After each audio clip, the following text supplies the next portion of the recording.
In this video, I will talk about a demonstration of moving data analytics from legacy devices or legacy systems into a modern cloud-based system where it will enable companies to look at what are really key pieces of data using the commercially available off-the-shelf IoT components now. And that will then enable the companies to use predictive analytics solutions and really get the most value out of their data. My name is Martin Madsen. I'm a senior data analytics consultant with DMI, and I have 15 years experience working with data gathering, analysis, and predictive analytics in all kinds of different forms. Thanks for joining me today. There's a recent survey put out by HCL Global. And the key statistic that I really thought was interesting was that the 50% of the organization think that their organization, and this is the survey respondents, think that their organization is already behind the curve on IoT. And this is a statistic that is a win-win situation. Either you're in the 50% that's doing okay with IoT implementations, in which case you're on top of the stack, or you're in the 50% that aren't doing so well with implementing IoT in your company, in which case you have a lot of other people with you. In fact, half of the survey respondents are in the same boat as you are, so you're in good shape either way. So one of the other questions that they asked in this survey was, what benefits would you expect your organization to see if you were able to increase, somehow magically make use of IoT? And the key number here is the second to last. We would not see any benefits. Nobody thought that they wouldn't see any benefits. It's pretty obvious to everyone that utilizing IoT in your organization is a way towards increasing efficiency, driving data, using the data to drive insights, and adopting new business models. This is the direction that is going to enable the next wave of improvements in businesses. But there's the challenge. What is IoT and how do we do it? That half of the people are struggling to answer those questions. And part of the challenge is that a lot of IoT press is about the consumer-oriented or consumer-facing devices, like the Nest home thermometer or the smart light bulbs that you can control with your smartphones. Those are exciting and interesting and get lots of press, but they don't answer the question, how does this improve our business? They don't answer the question, how do we use IoT to improve efficiencies? So what I'd like to talk about today is a different way of thinking about IoT. Instead of thinking about it from the perspective of consumer-faced devices, I want to think about the IoT as a way of interfacing with already existing legacy computer systems. So we already have manufacturing equipment. You already have the data being collected by these machines. It's just not being integrated into corporate or enterprise data systems. And you're not taking full advantage of that data because it's stuck on these isolated systems. So the goal of industrial IoT is to take the data off of these systems, to tap into it, and then using those data taps, drive the improvements available through the IoT implementations. This is the increased organizational efficiency, the improved use of data to drive insights. And this is then what to think about in terms of what is IoT, or in this case, industrial IoT, IIoT. This is all driven by the use of the company's data. And there's a maturity model that we use to think about what we're doing with data and how we're driving results or return on investment from the data that we're gathering. On the very bottom side, in terms of the basic skills and the low business value, is the process data and mapping or descriptive analytics. Those two pieces allow us to see what the data is doing, but don't drive improvements in how we're utilizing our equipment or our resources.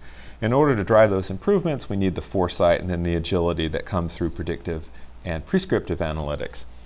Unfortunately, a lot of customers see the value in these projects as being a fairly steep improvement in business value early on through the process and data mapping and the descriptive analytics, but tend to lose sight of the value that could potentially come through predictive and prescriptive analytics because they don't have the same easy, now we can see our data aspect to them. They have these additional components of building models and then using the models to change business perspectives and business uses.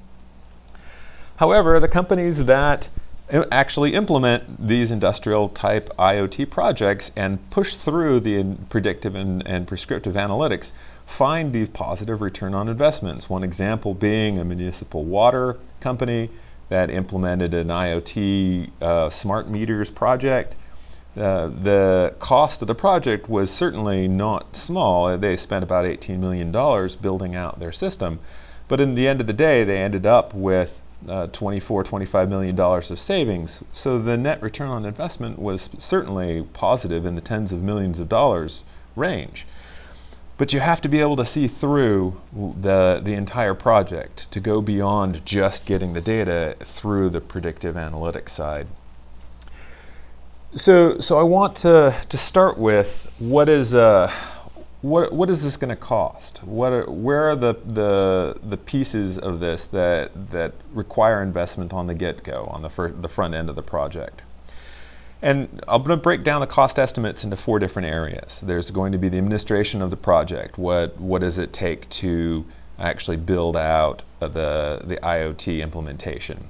The cost of the network, getting the devices, getting your machines, your legacy machines to talk to each other. The ongoing technical support that once you've built this network and built these connections, those are going to require ongoing maintenance.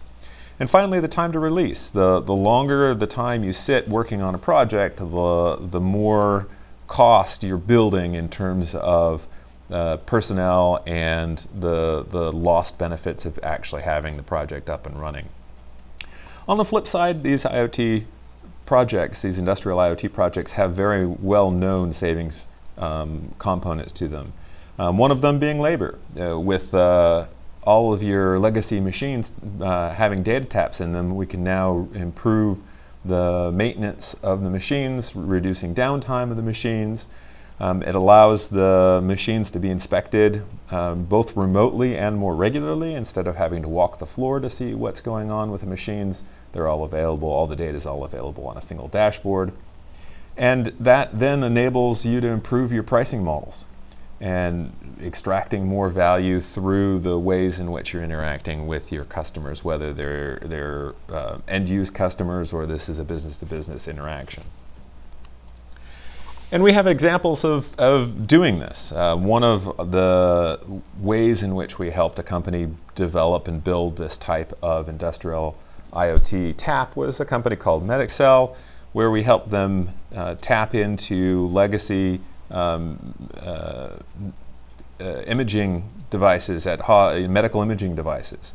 And instead of having to actually go physically to the hospital in order to check the data logs and find out what was going on with the machines and what was wrong with them, we tapped into these and provided a cloud-based solution so that the maintenance company could both monitor and track the health of their machines in remote locations, as well as implement predictive maintenance, where they could see what was happening and see the need for preventative maintenance before even the end users made note of what was going on with their own machines. So I want to talk through another use case demo. This is a set of fictional data, fabricated data, but it illustrates the kind of process that we would go through in thinking about what it means to implement an industrial IoT solution and then how we can build the business value in. So the business use case that I'm going to look at is a fictional drug manufacturer. This is a manufacturer of penicillin, a common antibiotic. And this is done in batches, where you put a bunch of ingredients into a great big tank, and then you sit and monitor the tank for about 500 hours. And over the course of that time, you have some computer sensors that monitor the quality of the batch. You take regular samples, and at the end, hopefully, you have a batch of good penicillin. And for this company, the key performance indicator is batch quality. And they have the sensors on board that are monitoring the performance of various aspects of their machines. But in the end, what they do is sell the penicillin, and the better the batch quality, the better the return on their investments, and the better the utilization of their resources. And so this company has identified batch quality as their key performance indicator. Right now, the data that they have available is all stuck on the machines. And so what they're interested in doing is tapping into the legacy batch processing computers and gathering all the data through an IoT-based system into their enterprise data warehouse.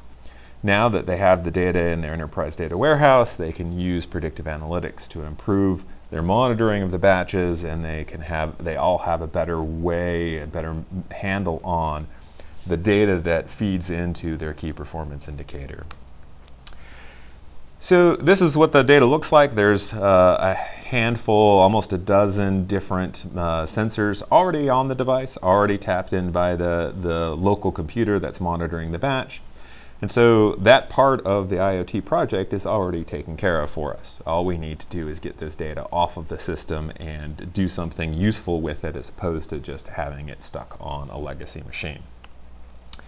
So the idea is to take the data from the legacy machine and tap into it using an inexpensive microprocessor that can communicate with the machine. How the far left-hand side of this actually works is dependent on the individual machines. There are lots of different ways to tap into the machine, but let's assume that we can tap into the machine somehow and connect it with a cloud-enabled or an internet-enabled device.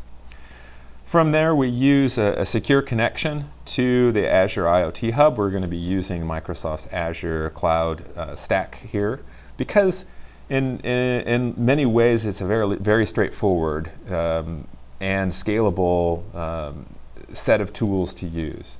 There are costs associated with it, but the benefits of using a known service provider outweigh the costs that are connected to using this type of commercial, scalable, cloud-based IoT solution. From the Azure IoT Hub, that just monitors data in and out from the devices. We pick off the data that we're interested using Azure Stream Analytics, and then from there we push the data to a cloud-based dashboard using the Power BI web dashboards. And so the data is now available on any device from anybody in the company, and it dramatically can improve the monitoring of these devices. For our demo, I used a Raspberry Pi and used a simple node flow simulating the device output, and from there implemented the rest of the stack. And this is what the Power BI dashboard looks like. It's the same data as was on the legacy device. Of course, it's simulated data. But now, instead of having to go to the individual devices to see what's happening, we have a dashboard that enables us in near real time to monitor what's going on with these devices. So what are we looking at in terms of the cost estimates for deploying this type of cloud-based descriptive analytics, really? The four components. So the administration, this is a set of DMI data analytics consultants. We have expertise in working with building and deploying these types of architectures. There's required the technical support. So on your side, on the company side, is the enterprise data and IT support in order to provide access to the networks, access to the devices. This will require some operational technology as well to actually connect to the devices on the factory floor. There's a network cost associated with this, the Microsoft Azure subscription certainly, or if you choose to use a different IoT stack, the subscription for the IoT provider, and there are a number of different companies out there providing complete IoT solutions. And finally, the time to release. This piece of the project, from initially thinking about the KPIs, the performance indicators, to what devices to choose and how to build out the first proof of concept for the first device, can be done as little as a couple of weeks, assuming that the access and the network are all straightforward and there's support for providing the connections are there. Building the Azure IoT stack is straightforward and scalable. Once you have it in place, then going from one device to many devices is a straightforward, just scaling up the number of resources on the cloud. So the 2 weeks to get a single device proof of concept showing that the system works, and then from there it's a matter of planning a rollout of the implementation for the multiple devices. There might be multiple locations. That's then beyond the scope of the initial proof of concept. In order to drive the real value from the data, though, we need to add the predictive analytics solution. So the company would like to know as soon as it can when is a batch running into problems. And there are all kinds of ways for penicillin batches to fail, and because batch quality is the key performance indicator for this company, the faster they know about an issue or problem, the better they can deal with it and improve their KPI. So what we'd like to do is take historical data, because we have run many batches of penicillin and we have a good idea of what a good batch looks like.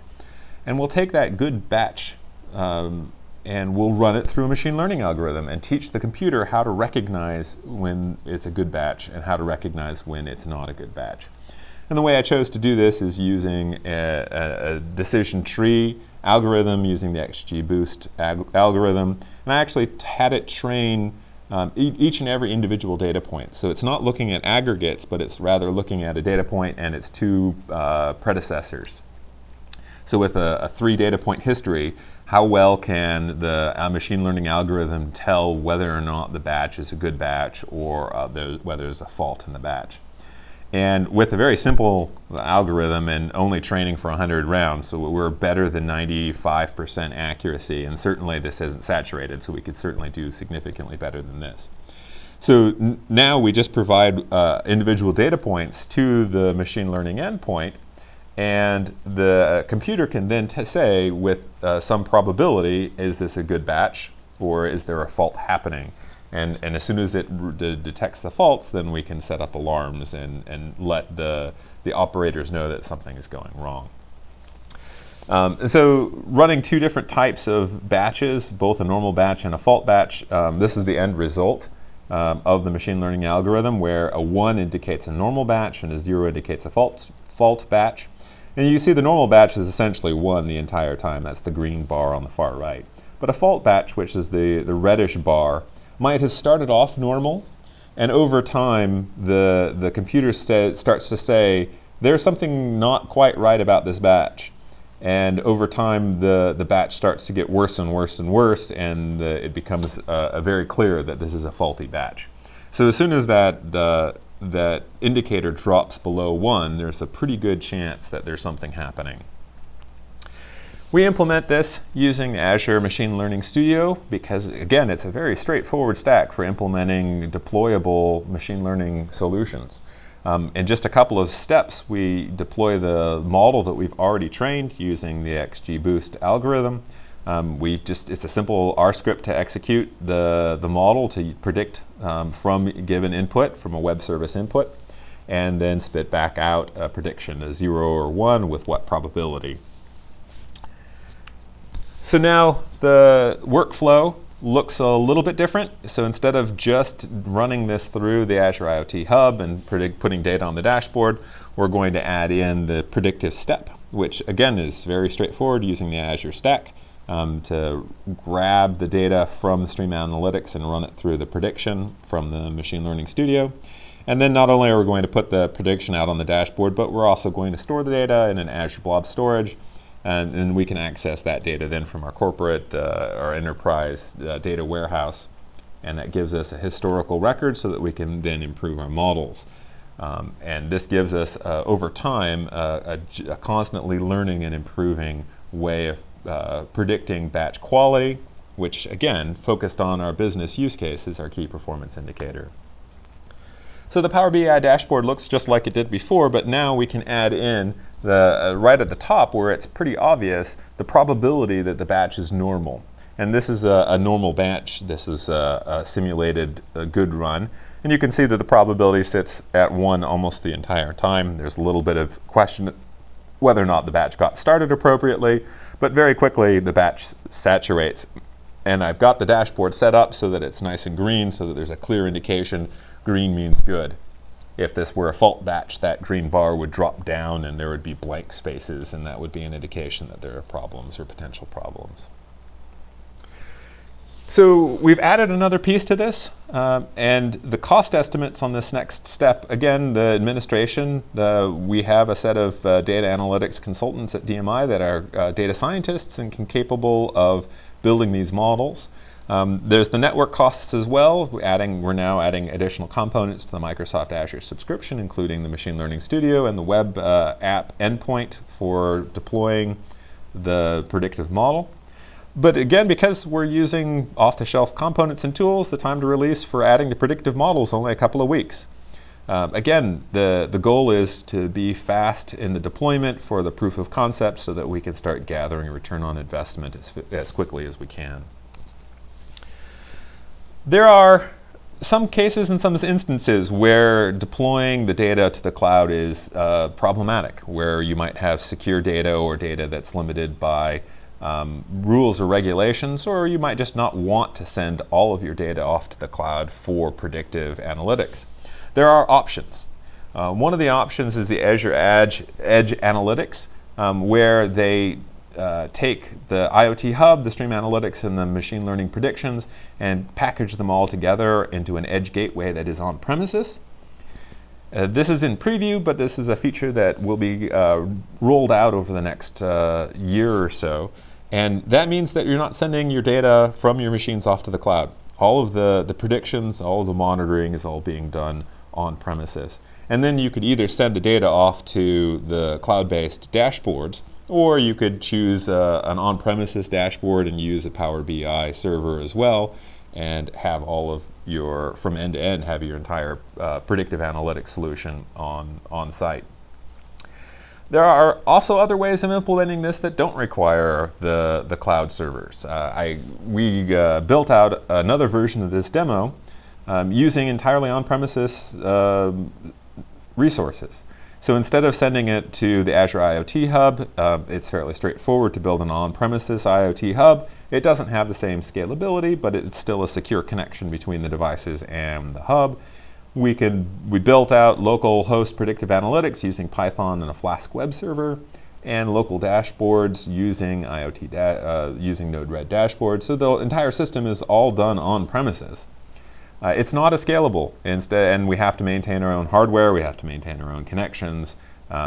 So there are advantages to using the cloud-based solutions, but certainly if there are cases where a company doesn't want to use those, there are options that are straightforward and off the shelf. And again, the build time for this type of solution is only a couple of weeks for a proof of concept. So end to end, the entire stack, what does it look like to have us come help you build a proof of concept for an IoT solution? We're looking at about a month to build out a single device proof of concept. And the costs are laid out. There's the consulting cost, your own in-house enterprise and IT OT support, and either the Microsoft Azure subscription, or if you're going to use open source tools, there are costs associated with deploying those as well. But the goal is that the entire point is that there's a return on investment. The benefits that you're seeing through increased organizational efficiency, the improved use of data to drive insights, the opportunities to move up and down the value chain, the better communication between business departments, these are the real-world return on investments that companies are already seeing. So if you're in that half of the companies that have not yet implemented IoT projects because you can't quite figure out how to go about doing it, please do something about it. We are available to consult. That's what we do. So if you have questions, or if you'd like to have a strategy session where we sit down and talk about what this would look like, this is the first step, is to identify what is your key business indicators, your key performance indicators, and how can we use the industrial IoT to make improvements on those KPIs and improve your business model. So thank you for listening, and if you have any questions, feel free to reach out to me either on my LinkedIn profile or through the company's website.